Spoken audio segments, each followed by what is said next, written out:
हाँ, इस में हम आपको आज बैक्टीरिया बॉर्न डिजीजेस जिसमें डिप्थीरिया पर पहली वीडियो कल आई थी और आज अब हम उसमें पार्ट 2 करके आए हैं। इसमें हमें क्या मुख्य रूप से देखना है, तो डिप्थीरिया के साथ कॉम्प्लिकेशंस, उसका एक टेस्ट, उसका मैनेजमेंट और मरीजों का संक्रमित मरीजों का इलाज, वाहकों का उपचार, ये तमाम मुख्य बिंदु हैं जिस पर आज हम चर्चा करना चाहेंगे।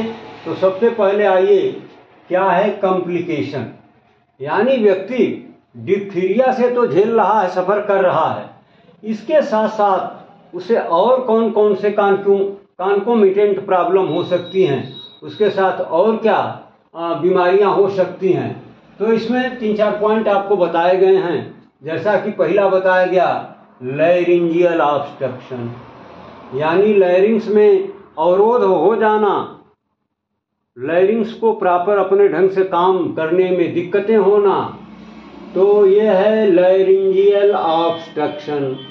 दूसरी प्रॉब्लम क्या हो सकती है, मायोकार्डाइटिस।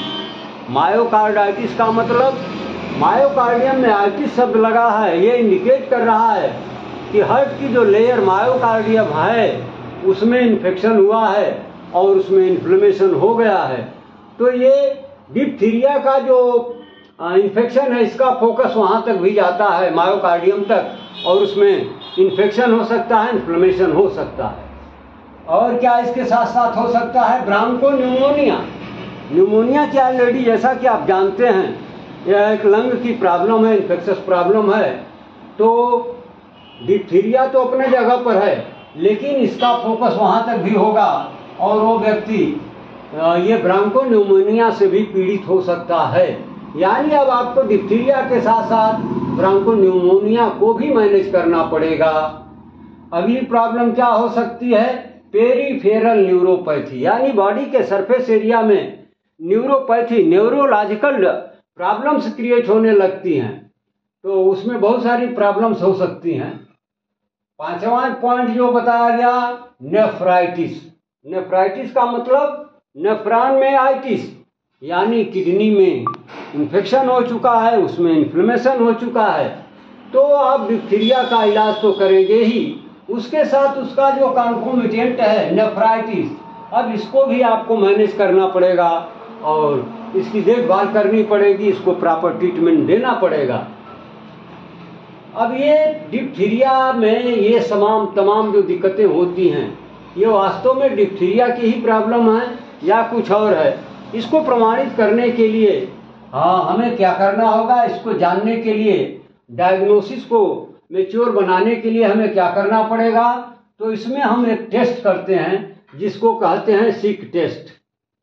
इस टेस्ट में क्या होता है, ये सिक टेस्ट टॉक्सिन 0.1 ml की डोज में, उसकी भुजा में हम इंट्राडर्मल टेस्ट करते हैं, यानी इसका इंजेक्शन लगा देते हैं। और जहां इंजेक्शन लगाते हैं उसके चारों तरफ एक निशान, गोलाकार निशान बना देते हैं। और 4 दिन के बाद उसकी जब हम मॉनिटरिंग करती हैं, उसकी देखभाल परीक्षण करते हैं, तो पाते हैं कि उस गोलाकार स्ट्रक्चर के अंदर, यानी जहां पर इंजेक्शन का स्थान है लगने का, वहां पर हम देखते हैं कि रेडनेस है, स्वेलिंग है, इचिंग है, ये तमाम दिक्कतें वहां पर उभर कर सामने आ रही हैं। तो ये अगर ऐसा है तो वो इंडिकेट करता है कि वह स्पेसिफिक व्यक्ति डिप्थीरिया के प्रति काफ़ी सेंसिटिव है, ससेप्टिबल है। लेकिन यदि ऐसा कुछ नहीं आपको मिलता है, बिल्कुल सामान्य कंडीशन मिलती है, ना तो वहाँ पर रेडनेस है, ना तो वहाँ पर स्वेलिंग है, ना तो वहाँ पर इचिंग है, ऐसा कुछ नहीं है, बिल्कुल सामान्य है, तो हम मान लेते हैं, या ये इस चीज़ को ये टेस्ट प्रमाणित कर देता है कि वह व्यक्ति डिप्थीरिया के प्रति कंप्लीट इम्यूनाइज्ड है, यानी वो इसे सफर नहीं कर रहा। अब इतना कुछ करने के बाद जब आपने प्रमाणित कर लिया कि वो डिप्थीरिया से पीड़ित है या नहीं है, नहीं है तो कोई बात नहीं, अगर है तो फिर हमें क्या करना होगा, उसका मैनेजमेंट और ट्रीटमेंट करना पड़ेगा। तो मैनेजमेंट में हम क्या स्टेप लेंगे, सबसे पहले उस संक्रमित व्यक्ति का प्रॉपर ट्रीटमेंट शुरू करेंगे। सेकेंड नंबर पर क्या करेंगे, इस बीमारी के वाहकों का भी हम डिस्ट्रक्शन करेंगे, उनको मैनेज करेंगे, उनका ट्रीटमेंट करेंगे। तो ये कैसे करेंगे? तो जो पहली स्टेज आपको बताई गई, मरीज का उपचार, मरीज या संक्रमित व्यक्ति का उपचार हमें कैसे करना होगा? तो हमें ये डिप्थीरिया एंटीटॉक्सिन का इंजेक्शन आईवी भी दे सकते हैं और आईएम भी दे सकते हैं। इसकी डोजिंग क्या होगी? ये देखिए सामने लिखा हुआ है, 20,000 से लेकर के 1 मिलियन इंटरनेशनल यूनिट का प्रयोग हमें करना चाहिए, ये लगा देना चाहिए। लेकिन कब? सेंसिटिविटी टेस्ट के बाद। पहले उसकी सेंसिटिविटी चेक करनी चाहिए, ये उस व्यक्ति को सूट कर रहा है कि नहीं कर रहा है। अगर नहीं कर रहा है तो इसके प्रयोग से हमें बचना चाहिए। अगर उसे सूट कर रहा है तो बिना देर किए हुए, चाहे आईएम चाहे आईवी, हमें इस एंटीटॉक्सिन का यूज करना ही चाहिए।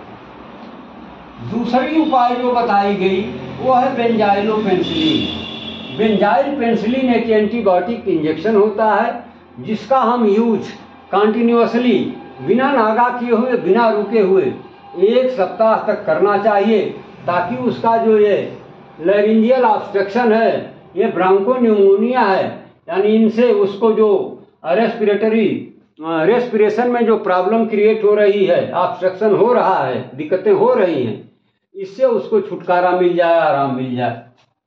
नंबर 3 पर क्या करेंगे? यदि आवश्यक हो तो ट्रैकियोस्टोमी भी कर सकते हैं। यदि आपको लगता है कि हमें अंदर इसके कहाँ है, कैसे है, क्या है, अगर वो विजिबल सीन आपको चाहिए तो आप ट्रैकियोस्टोमी भी कर सकते हैं।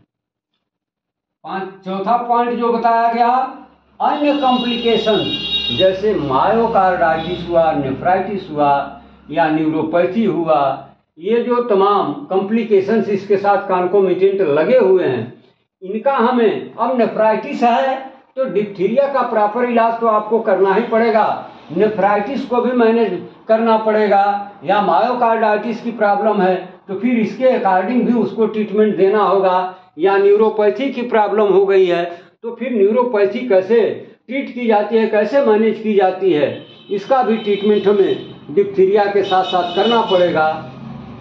और दूसरा जो उपाय बताया गया वो है वाहकों का उपचार। वाहक क्या होते हैं? ऐसे व्यक्ति जिनके अंदर एकाजेटिव ऑर्गेनिज्म ऑलरेडी पड़े होते हैं, बट उनके अंदर कोई लक्षण नहीं, वो एसिम्प्टोमेटिक दिखते हैं, लेकिन वो इतने घातक हैं कि उनको वो किसी हेल्दी व्यक्ति में पहुंचाने का, इस रोग के फैलाने का माध्यम बन जाते हैं। और तो इनको हम ऐसे व्यक्तियों का पता लगा करके लगभग 7 से 10 दिन तक कुछ ओरल एंटीबायोटिक प्रयोग कराते हैं, खास तौर से जैसे इरिथ्रोमाइसिन। इरिथ्रोमाइसिन का प्रयोग इसमें काफ़ी लाभदायक होता है, क्योंकि इसका रेस्पिरेशन पर बहुत बढ़िया रिस्पांस मिलता है।